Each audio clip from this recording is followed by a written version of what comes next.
Olá, bem-vindo ao nosso 7º vídeo do curso de Introdução à Estatística para Ciências da Linguagem. Nesse vídeo a gente vai falar sobre mediana, como interpretar um boxplot e também sobre a amplitude interquartílica. Junto com o vídeo anterior, esse vídeo mostra como descrever os nossos conjuntos de dados e com o próximo vídeo ele também ensina a desenhar e interpretar gráficos que descrevam os nossos conjuntos de dados. O material, como sempre, você encontra no meu GitHub e a descrição e o link para baixar está aqui na descrição do vídeo. Primeiro a gente vai começar tratando sobre simetria da distribuição de dados. A gente viu no vídeo anterior que a média aritmética é uma medida sensível a valores extremos.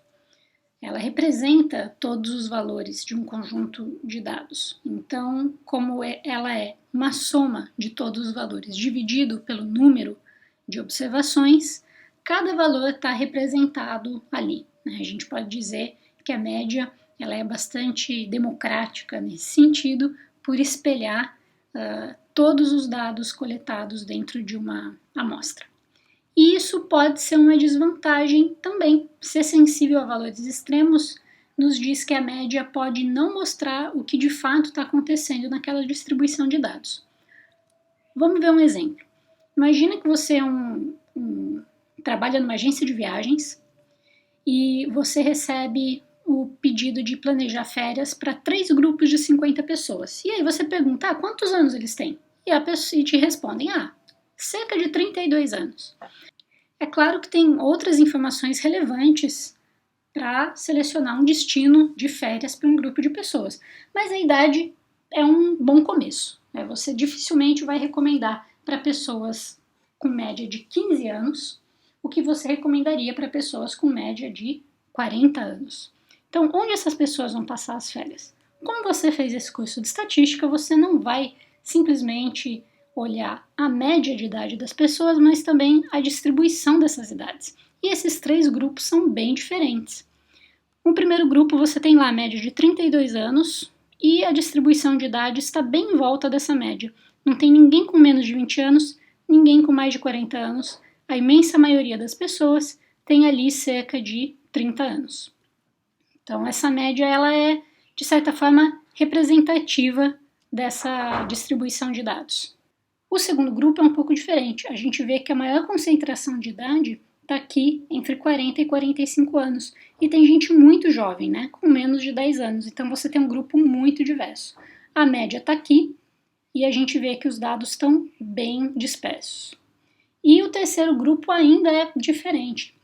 Aqui a gente tem uma distribuição com dois picos de idades, a gente poderia chamar de bimodal, em que a gente tem muita gente entre 10 e 15 anos, muita gente entre 50 e 55 anos e algumas pessoas nas idades aí no meio. 32 anos não nos diz praticamente nada sobre esse terceiro grupo, diz muito pouco sobre esse segundo grupo e é uma boa medida desse primeiro grupo.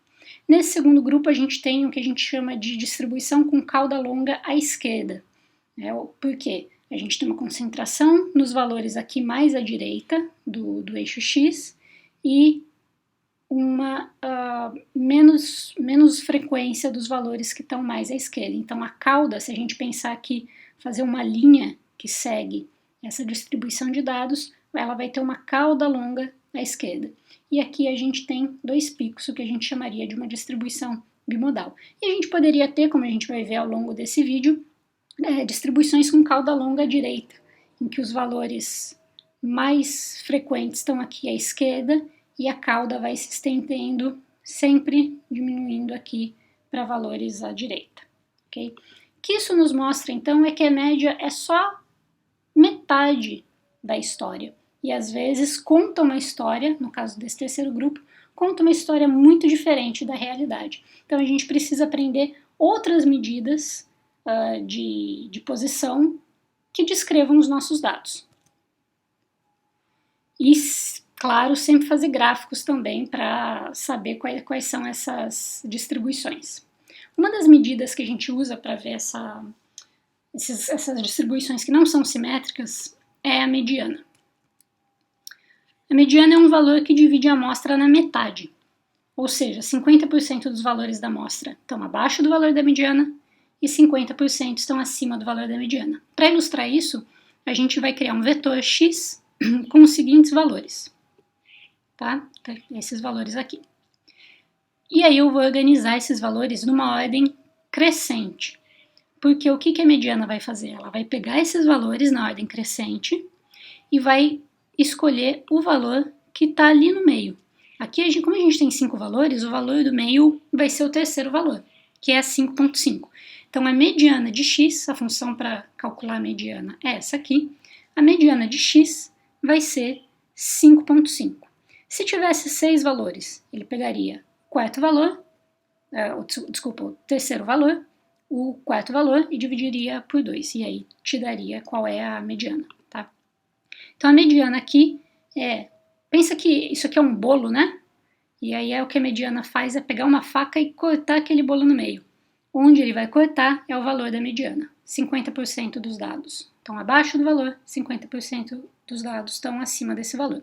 A média de x para esse conjunto de dados aqui foi 5,48, bem próximo do valor da mediana, né? A gente poderia imaginar aqui, então, que mediana e média sempre tem mais ou menos o mesmo valor, o que não é verdade, principalmente quando a gente tem valores extremos ou distribuições que não são simétricas. Por exemplo, suponha que em vez de 7,2 eu tenho uma medida que é 70,2. Ok? E aí eu organizo isso em ordem crescente, com a minha função sort. A mediana continua sendo 5,5, porque ela está cortando esses valores no meio. Mas a média passou a ser 18,08, porque a média foi influenciada por esse valor aqui, que é muito extremo. Por isso que quando a gente fala de salário médio, renda média, isso pode mascarar desigualdades, né? Você pode ter uma empresa em que o salário médio é 5 mil reais e todo mundo ganha ali entre 4 e 6 mil reais, e você pode ter uma empresa com salário médio de 5 mil reais, em que você tem muita gente ganhando um salário mínimo e 1, 2 pessoas ganhando 20, 30, 40 mil reais. Tá? Então, quando você tem distribuições que não são simétricas, a mediana acaba sendo um melhor valor para reportar aqueles dados, porque ela não está sujeita a valores extremos. Agora, a mediana não é sempre uma medida válida. Ela funciona bem para essas distribuições de cauda longa, mas essas distribuições bimodais aqui, eu não calculei a mediana disso aqui, mas a mediana ela é um valor só, né? Então ela não vai conseguir falar, olha, tem 2 picos aqui nessa distribuição, parece que você tem um grupo de um lado e um grupo do outro. Então, sei lá, isso aqui, se a idade parece ser uma família com filhos, né? Que é bem diferente desse primeiro aqui. Então não adianta só reportar média e mediana de forma crítica. Você tem que ver a sua distribuição de dados, e no próximo vídeo eu vou ensinar a fazer esses gráficos aqui, e ver o que vale a pena reportar para aqueles dados. Se é uma distribuição simétrica, a média e o desvio padrão, por consequência, funcionam bem. Se é uma distribuição assimétrica, talvez a mediana funcione. Talvez a mediana não funcione também. Aqui a gente tem para ilustrar um exemplo de cauda longa à direita, que eu comentei mais cedo. Aqui a gente tem a distribuição da frequência, né, a distribuição da frequência por milhão de palavras de Aspilex. Então você pega 1 milhão de palavras de espanhol e em 1 milhão quantas vezes uma palavra X apareceu. E aí você calcula essa frequência. Então eu separei, fiz gráficos para adjetivos, nomes e verbos. Todos eles têm uma cauda longa à direita, o que faz sentido se a gente está falando de frequência de uso. Porque aqui, a gente tem muitas palavras, nos 3 gráficos, a maioria das palavras tem uma frequência mais baixa, mais próxima de 0. E pouquíssimas palavras têm frequências mais altas. Isso faz sentido se a gente pensar que numa língua, poucas palavras são usadas com muita frequência e a maioria das palavras no léxico vai ter uma frequência mais baixa. Então, é muito comum a gente ter esse tipo de gráfico com cauda longa à direita em estudos linguísticos, tá? E o que esse gráfico aqui está mostrando? A linha tracejada é a média e a linha pontilhada é a mediana.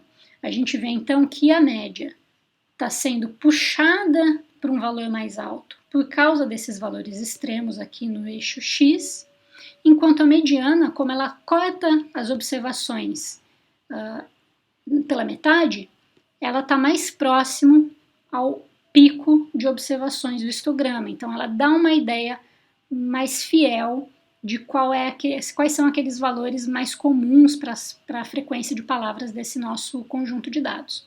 Quando a gente tem uma cauda longa à esquerda, funciona meio que ao contrário. A mediana vai ter valores maiores e a média vai ter valores menores, porque os valores extremos vão estar aqui à esquerda do nosso eixo X, tá? Eu posso criar uma tabela com média e mediana para cada uma dessas categorias de SPLEX. Está aqui, ó. A gente viu que para nome, por exemplo, os dados estão bem mais dispersos do que para as outras categorias e os valores são mais altos, né? A mediana está em 300, aqui está em menos de 100 para adjetivo e para verbo.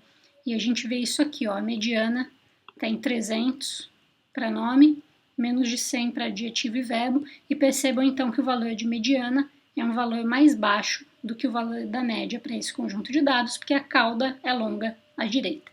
Como é que eu consigo gerar essa tabela? Isso aqui é muito útil para aprender, e a gente faz isso usando o pipe, que a gente já viu nos outros vídeos. Pipe, a gente vai precisar carregar o pacote tidyverse, carregar conjunto de dados SPLEX, e a gente usa essa função que é nova, que a gente não tinha visto, que é groupBy. GroupBy é uma agrupa pelos níveis de uma variável categórica. Então, a nossa variável categórica aqui chama categoria, que é nome, verbo, adjetivo. O que ele está fazendo? Pega o conjunto SPLEX, o resultado disso é usado como input para o GroupBy, que é pega esse conjunto, agrupe por categorias e agora summarize, que é uma outra função nova, né? Dê um sumário, dê um resumo dessas medidas aqui. O summarize, ele toma como argumento funções que calculam medidas descritivas. Então, você pode, por exemplo, pedir a média de frequência, a mediana de frequência, né, da coluna frequência, que é FRQ. E aqui, vocês podem ver que, em vez de simplesmente pedir isso aqui, eu estou criando um objeto, né, eu estou dando nome para essa coluna que vai ser criada, mediana.frq, que é o nome que está aqui embaixo, média.frq, que é o nome que está aqui embaixo. Eu faço isso para ficar organizado. Se eu não quiser fazer isso, deixa eu dar um exemplo aqui para vocês. Ó, o gráfico não, o código está aqui. Eu vou tirar o nome, só mandar rodar isso aqui. Opa, ele não achou porque eu não carreguei o tidyverse. Tá aqui. Percebam que em vez de ter um nome essa coluna, como aqui, ele simplesmente copiou a função que eu apliquei, né? Média, frequência, median, frequência. Então, para ficar organizadinho, eu gosto de dar um nome para essas colunas que eu estou criando, e aí a gente tem uma tabela bonitinha informando média, mediana de frequência. Então, primeiro você agrupa, depois você tira o summarize para tirar as informações de cada um dos níveis daquela variável categórica.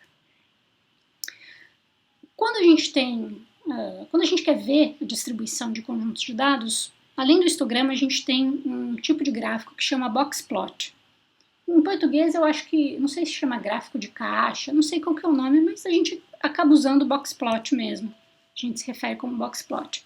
Ele acaba sendo mais útil que o histograma porque ele dá informações importantes sobre a distribuição, como a mediana e os coetis.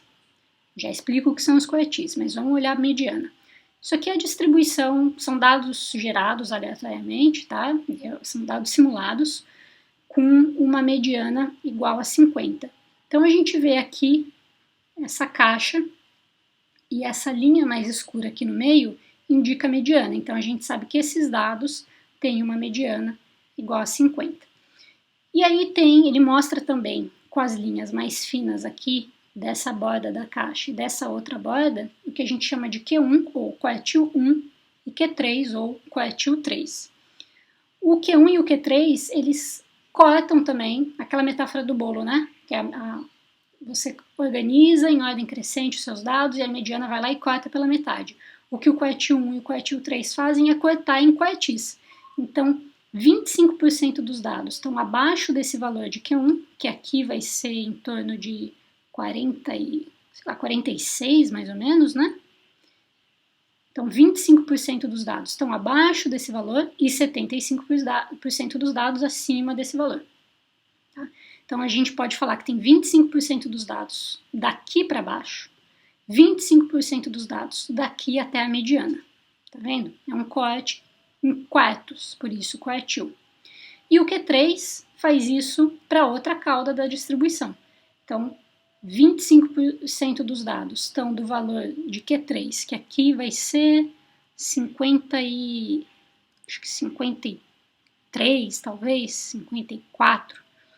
Mas vai estar, 25% dos dados vão estar acima desse valor e 75% dos dados abaixo desse valor. O que a gente pode dizer é o seguinte: daqui, aqui eu tenho 25% dos dados. Daqui, do Q1 até a mediana, mais 25%. Da mediana ao Q3, mais 25%. E do Q3 até aqui, eu tenho mais 25%. Tá? Aqui a gente tem os box plots da distribuição de adjetivo, nome e verbo para frequência. Mesmo que a gente viu do histograma, só que agora a gente está vendo por box plot. Já vamos comparar o box plot com o histograma para ficar mais fácil, mas por hora o que a gente pode ver aqui? Que a mediana do nome é bem maior do que a mediana do adjetivo e a mediana do verbo. Na verdade, a mediana do verbo, que é essa linha mais escura, é próxima até da mediana do adjetivo. A gente consegue ver isso exatamente aqui, ó. Mediana do nome, 317. E do adjetivo e do verbo são valores próximos e muito mais baixos, em torno de 60, 70. Ok? O que o boxplot mostra também é a distribuição dos dados. Aqui a gente tem dados que têm uma distribuição simétrica. Se eu fizer um histograma em vez de um boxplot, ele vai dar um histograma bem simétrico, porque a gente vê que a parte de baixo da caixa e a parte de cima da caixa são mais ou menos do mesmo tamanho. E a gente tem, eu vou falar dessas bolinhas depois, tá? Mas a gente tem essa linha e essas bolinhas mais ou menos do mesmo tamanho, tanto para cima quanto aqui para baixo. O que é bem diferente daqui, né? Aqui a gente vê que a caixa não é simétrica. A gente tem um pedaço maior, vamos olhar o nome, né? A gente tem a parte de cima bem maior, mais ampla, do que essa parte de baixo aqui. E a gente vê que não tem bolinhas aqui embaixo, mas tem bolinhas aqui em cima. E esse tracinho aqui, ele é bem menor aqui embaixo e bem maior aqui em cima. Vamos pegar o boxplot de nome e vamos inverter ele. Vamos virar ele de lado. O que a gente teria é isso aqui, ó. Essa figura é essa figura aqui invertida. Vamos comparar com o histograma só para a gente perceber como eles mostram a mesma coisa, mais ou menos. Mas o boxplot, mas eles invertem o eixo, né? Aqui a frequência está no eixo Y e no histograma fica no eixo X. Mas se eu inverter e colocar no mesmo eixo, a gente vai ver que eles contam mais ou menos a mesma história. E o boxplot eu acho mais fácil de visualizar essa assimetria de dados. Aqui, ó, a gente tem a mediana, que está em torno de 300, aqui no histograma e aqui no boxplot.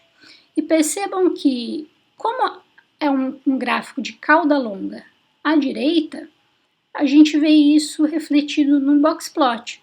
A gente vê que tem um grande acúmulo de observações. A maioria das observações vai até 300, até a mediana. Por isso que essa caixinha é tão pequena, porque significa que 50% dos dados estão só nesse espacinho aqui entre 0 e entre 200 e 300. Deixa eu facilitar, né? Vamos supor que seja 300 aqui. 50% dos dados estão nesse espacinho bem pequenininho aqui, por isso essa caixinha é pequenininha, e 50% dos dados estão daqui até quase 1200. E aí por isso que você tem esse espalhamento longo, você tem essa caixa bem maior aqui, bem comprida à direita. Tá? Então, o que ele está mostrando? Aqui, ó, a gente vê que essa bolinha corresponde a uma observação que tem quase 1.200. A gente tem duas bolinhas aqui, que são essas observações aqui em torno de 900, mais essa bolinha aqui. Então, o que a gente vê é que quanto maior a caixa, um dos lados da caixa, isso indica que mais espalhados estão os dados. Só que o boxplot, ao contrário do histograma, já vai te dar qual é a mediana e quais são os coetis e quais são esses valores que são muito extremos. Tá? A gente usa os coetis para calcular uma coisa que a gente chama de desvio intercoetílico. Assim como a gente tem o desvio padrão para reportar dados a partir da média, né? Lembra que o desvio padrão, a gente viu no vídeo anterior, é um valor calculado que depende do cálculo da média. O desvio intercoetílico é um valor de dispersão que é calculado a partir dos coetis, tá? E aí os coetis, eles estão menos sujeitos a esses valores extremos. Os valores dos coetis estão menos sujeitos a esses valores extremos.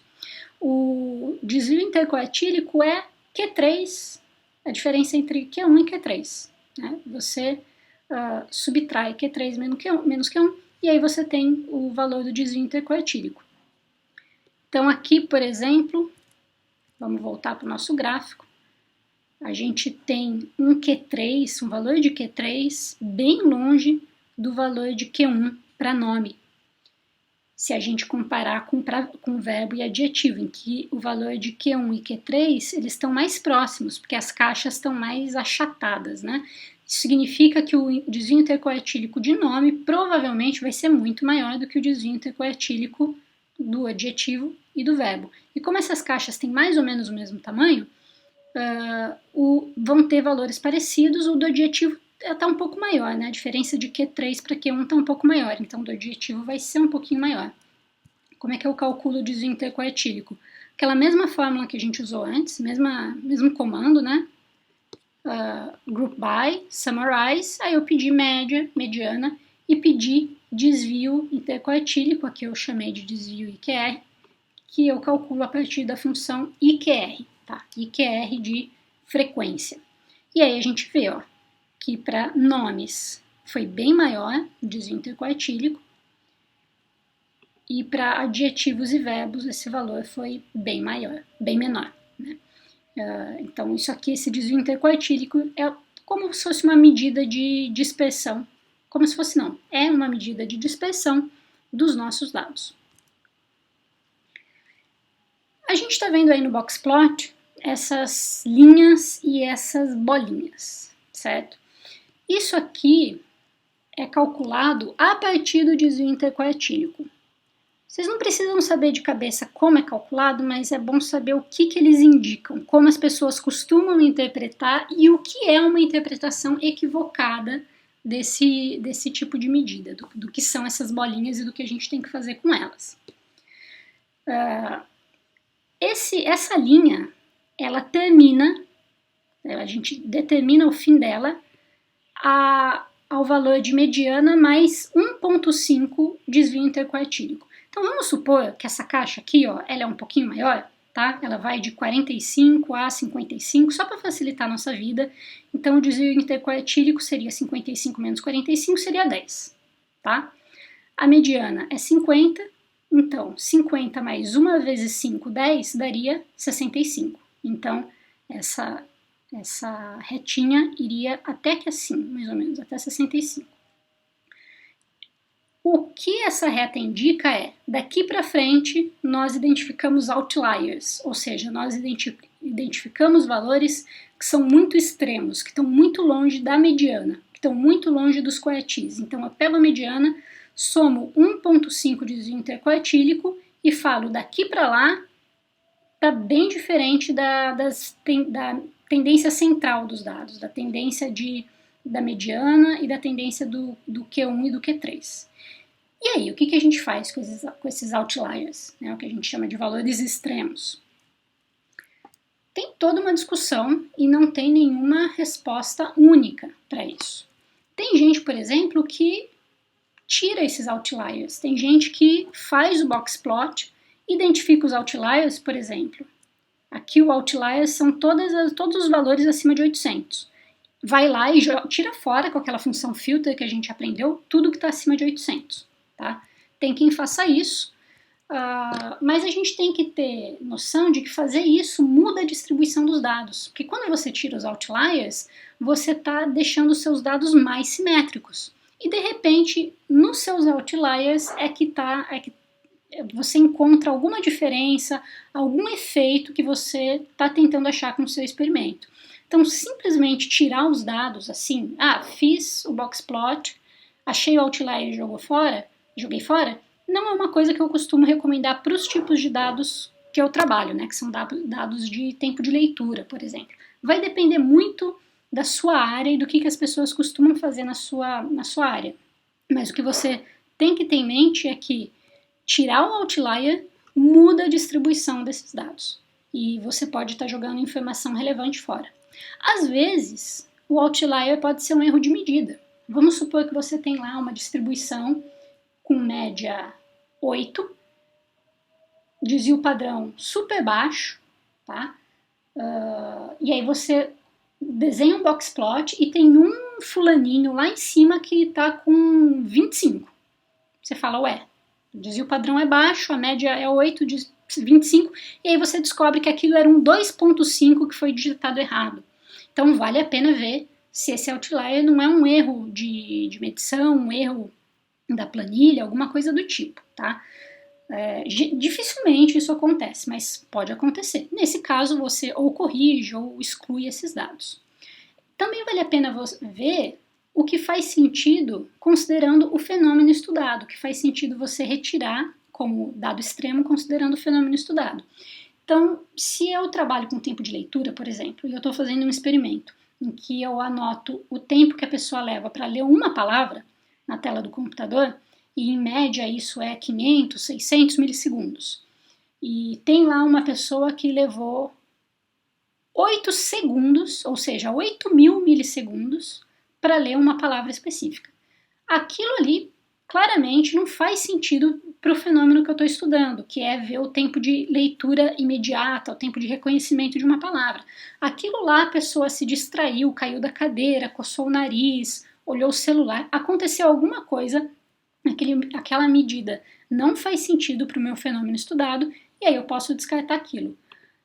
Mas tá, 8.000 milissegundos é muita coisa, mas e 2.000? E 1.500? É difícil tomar essa decisão, tá? Eu já vi, para esse tipo de dado, de tempo de leitura, eu já vi na literatura algumas pessoas que simplesmente, acima de 2.000 milissegundos, joga fora. O que é um corte que pode ser arbitrário, mas está deixando dentro da sua análise estatística muitos dados, é conservador, de certa maneira. Eu ainda acho isso mais adequado do que simplesmente jogar fora aquilo que aquilo que está identificado num boxplot como outlier, sem olhar para o fenômeno que está sendo estudado. E esses cortes que parecem arbitrários, do tipo 2.000 milissegundos, 2.500 milissegundos, eles obviamente, como eles derivam do fenômeno estudado, de uma escolha teórica a partir do fenômeno estudado, você vai definir antes de fazer a sua análise de dados, né? Você não vai fazer análise e falar, deixa eu tirar agora esses dados acima de 1.500 para ver se dá o que eu quero. Não é assim que funciona.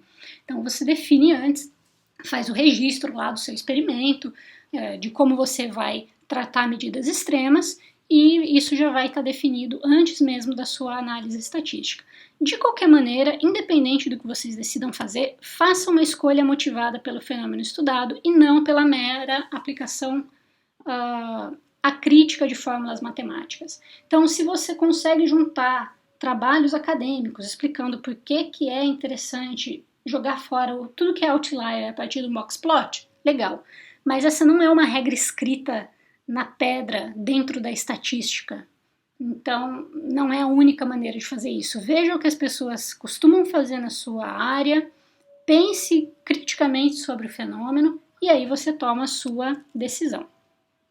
É claro que identificar outlier é algo que a gente faz através de inspeção gráfica. Então, essas medidas de posição e dispersão, elas não devem ser reportadas acriticamente. Eu não posso simplesmente pedir para alguém reporta a média e a mediana, sem ver como os dados estão distribuídos. Eu também não posso simplesmente reportar a média e mediana sem falar como estão as distribuições dos dados. Eu não posso, porque às vezes, dependendo da distribuição, nem a mediana faz sentido. No caso daquela distribuição que a gente viu do terceiro grupo que está indo viajar, né? Nem a mediana vai fazer sentido ali. Então a gente tem que fazer uma boa inspeção gráfica para aí sim tomar uma decisão consciente de quais são as medidas de dispersão e de posição que podem ser reportadas, ou até falar que não existem medidas de posição e dispersão que devem ser reportadas, fazer uma descrição mais completa daqueles dados acompanhada de um gráfico.